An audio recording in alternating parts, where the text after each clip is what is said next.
Hey, I'm Selna Kim, or Connor McCandless if you're watching me here on Instagram or Facebook, America's Face of Dating.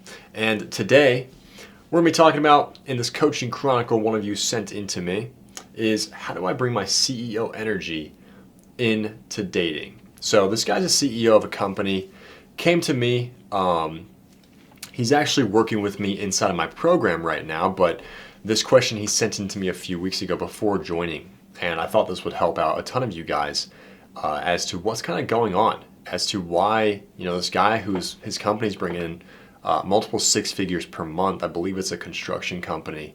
And for some reason, it's just not working out with dating. And a lot of you guys are sold on this idea, especially from red pill people and red pill toxic beliefs, that you need to be 6 foot, you need to have a nice watch on your wrist, you need to have glowing plaques in your background, you need to be 6 foot, you need to make six figures, and you need to have 6 inches in your pants, and then you can finally get the girl. Because that's all girls want. That's all girls want, apparently, to red pill guys. That's not true.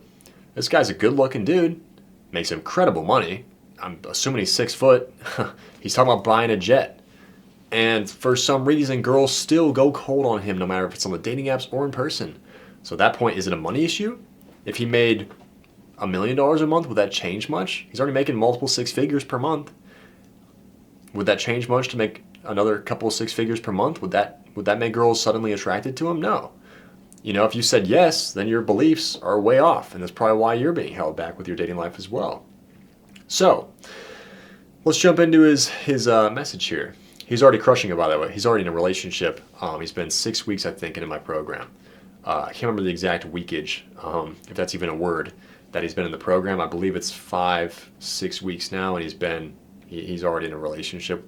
He's crushing it. So, super proud of the guy. But he goes, "Hi Connor, I recently bought your book, and I've been diving into the advice. Dude, my book's incredible. It's right there on the shelf. Love my glowing plaques right now with the lighting. Looks fucking incredible. But that's my book right there, Waking the Core of Man. My best-selling book. You guys all should have read it now if you're following me. It's been eye-opening," he says, "but there's something I'm still struggling with, and I wanted to reach out for your guidance. It's been 8 years since my last relationship," he says, "and honestly, that breakup hit me hard. My ex cheated, and I decided to take a step back from dating to focus on myself and my business." Dude, that sucks, man. My ex cheated on me too. It was fucking terrible because I can actually see, so I live in the penthouse in my apartment building right now, and there's a beautiful sunset right now. You guys can't see it. It's like just clouds, and it's just like an orange streak over there. But there's a hotel right there that I can see. I literally walked in on my ex-girlfriend. She was cheating on me in that hotel right there, and I didn't realize it until 2 months into living in this building. But I walked in there. I tracked her phone because someone told me through the grapevine that she was fucking people behind my back.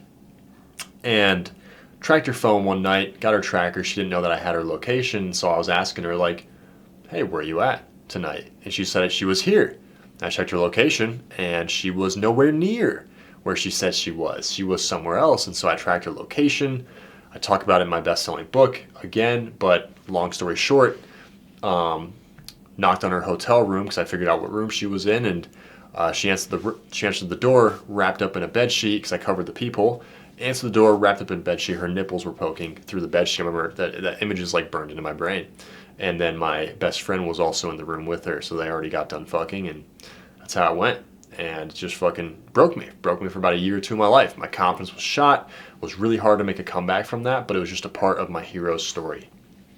So I get it, dude. It fucking sucks, man. It's a terrible experience to go through. He said, "I decided to take a step back from dating and focus on myself and my business. You know what? I think that was the right move for you, man, at the time, because your business is crushing it. And if your business is crushing it and you're overall crushing it in your career, the next step is to work with me in my program, or at least work with a mentor and fix this, because it's the smartest move, dude. You got your health in order, you got your business in order, but the relationship is kind of like the last missing piece. It's like, dude, put in the skills that you worked in on your career, but put that in with dating. And it's going to plug in pretty fast, especially with the right blueprint, and you're going to literally get this down within a couple weeks like this guy did, get into his relationship."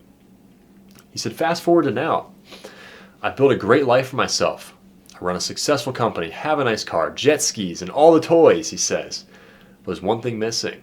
Someone to share it all with.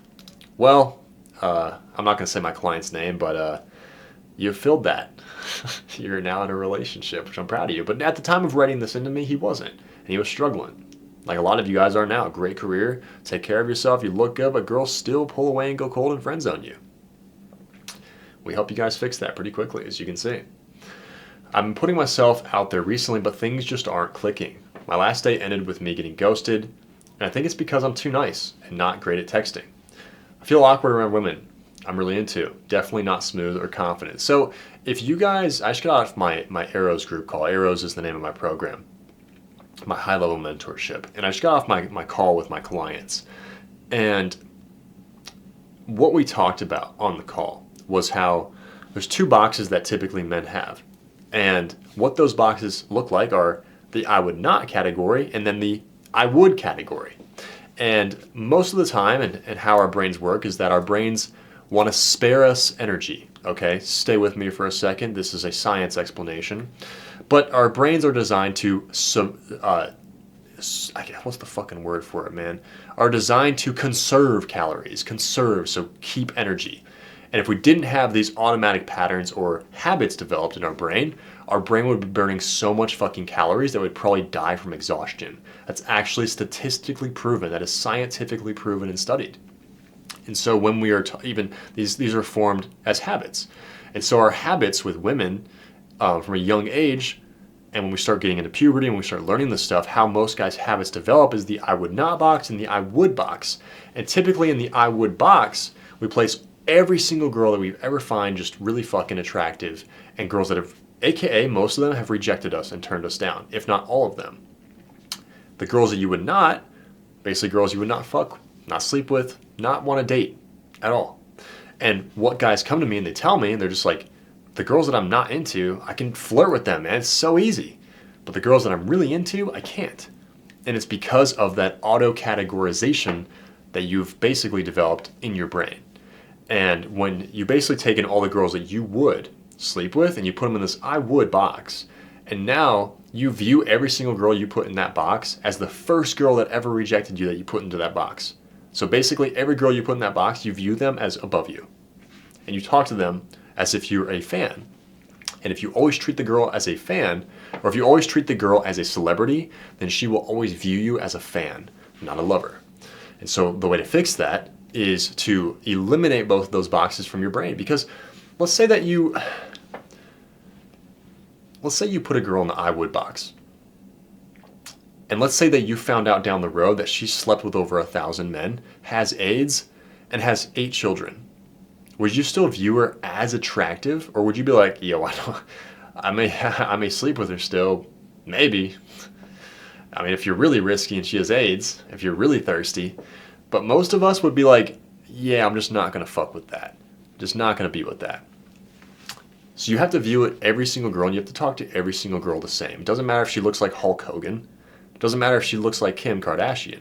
You got to talk to them all the same. And you got to say the quote in your head, even when you find yourself, whoa, she's really fucking pretty. You got to say, she's guilty until proven innocent.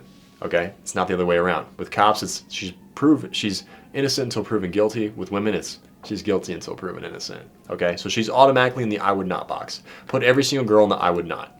Okay, she's pretty. That's getting closer to the I would. But I need to find out a couple more things, okay? I swear, dude, whenever I'm recording, there's like an ambulance going by right now. It's just like, dude, they're like, I think they just watch me, man. And they're just like, oh shit, there he is recording, bro. Send out the fucking sirens. It's hilarious, man. He said, I feel awkward around girls I'm really into. Again, I would not versus the I would category. That siren's hilarious, dude. It's right there, right in my face, man. And I'm between buildings, right? Like, there's buildings down there, so it just fucking ricochets the sound and just amplifies it by like 1,000,000, it sounds like, dude. It sounds like it's right in my building. It sounds like it's right in my room, basically, man. I don't know if the mic picks it up that well, but it's just funny, dude. It's just a test, man. Test from life, right? Test from life. He said, I've been getting, that's a part of attraction, man. You got to be like, oh, she's just testing me. Life is just testing me, dude, trying to get my attention right now. Got a little bit, but we're back. I've been taking dance lessons to improve myself, but still can't seem to get things right. I mean, dude, are dance lessons gonna fix why girls go cold? Are girls going cold on you because you don't know how to dance? It's like, come on, dude. Like, you got to solve for the right problem here, right? And that's what we told him on the call, and why he joined the program and why he started working with me and my team is because he's like, yeah, you're right. Dance lessons aren't the reason why girls are going cold on me. Like, are you talking to girls that are just fucking like on Dancing with the Stars and like, dude, you don't know how to dance? Like, no, thank you. Like, if you're not, then you just shouldn't, like, this, you're solving for the wrong problem there. He said, but I still can't seem to get things right. Girls go cold on me, make excuses, or just disappear. Are there excuses you don't know how to dance? That's why I don't want to have sex with you or marry you or date you? If the answer is no, then you're solving for the wrong problem, dude. It's like, I'm sure I can think of plenty of examples of that, but it's like, imagine you're really thirsty. So your solution to that is to go eat a bag of chips. It's like you're solving for the wrong problem, dude. You're not hungry, you're thirsty, but you're eating instead of drinking. It's like, what? On the dating apps, I can barely get a conversation going, let alone land a date. Yeah, I mean, on the dating apps, dude, girls don't know your dance moves. They don't know how good you are at dancing, so you're solving for the wrong problem. You need to develop the skills.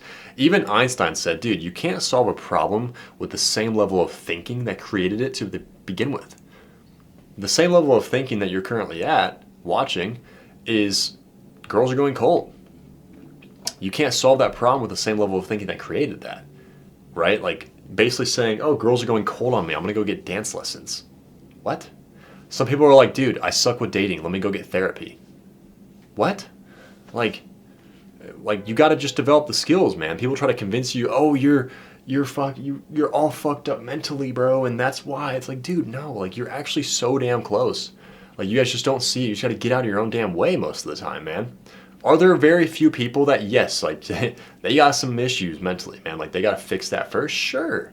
But chances are it's probably not you, dude. It's probably not you. Like, that's like 1 to 3% of people. Like, they got to take care of that. The other 97% of you watching, you just got to get out of your own damn way, dude. You just got to get out of your own way, bro. Just a little bit. He said, I know I have that CEO energy in my career. I make big moves, lead with confidence, and get results. Yeah, dude, you're crushing it in your career. But did you get there just by, getting dance lessons? No. Did you get there by not doing anything and not studying, not building, not growing, not learning skills? Like, no, dude. You probably worked your ass off for the past 8 years, and that's why you got to where you're at. Like you said, it's been 8 years since my last relationship. Then you focus on your career. Your exact words, man. He said, I make big moves, but when it comes to dating, I feel like a completely different person. How do I bring that same energy into my dates and make things actually work with women that I'm attracted to? Thank you for all the work that you do. I'm ready to change this, but I could really use your advice to figure out what's missing best. My client currently, his name. He said, so here's the thing, man, like, for the guys watching, is that what I told this guy and what worked was talking about his CEO energy. I was like, dude, if you could just bring your CEO energy to these dates, you would absolutely crush it, okay? And the two things that helped me do that are, I had a framework. Number one, I give you guys a framework in my program, which is all the technicals, all the skills on that. I'm not going to go over that on a video because obviously, like, giving that to my clients, and there's a lot of valuable information on there. But you need to learn the skills, okay? You need to learn the techniques. You need to have everything down, the game, quote unquote, the technicalities, knowing what to say, because chances are your problem is you just don't know what to say. And the second thing is your energy that you're coming with. I could teach you everything to say. I can give you all the money lines possible, all the skill sets, all the lines, all the techniques. I got them all, dude. I made a lot of them. I got it all, dude. But those will never work if you don't come into the conversation believing that you deserve it, okay? So the first thing that we start with in my program is making sure you know that you deserve it. You're the fucking man. Like, this dude's the fucking man, dude. He makes more money than I do. And he's still struggling with women. We had to really help him get back into that mindset and bring out and awaken that inner man that he has inside of him with dating. And if you guys need help with the same thing, if you're on Instagram, comment a fire emoji below. I'll personally reach out to you here on Instagram. We can go back and forth, talk about working with me in my program, and you'll probably hop on a call with my right-hand man just to make sure that it's a perfect fit for both of us. If you're on Facebook, same thing. Comment a fire emoji, and I will reach out to you. Also, if you're on YouTube, there is a Calendly link in the description below. You can book in a call with my right-hand man and talk to him personally about if this would be the right investment and program for you. And so, on that note, I'm Selman Kim, America's Face of Dating, and I'll see you guys in the next video.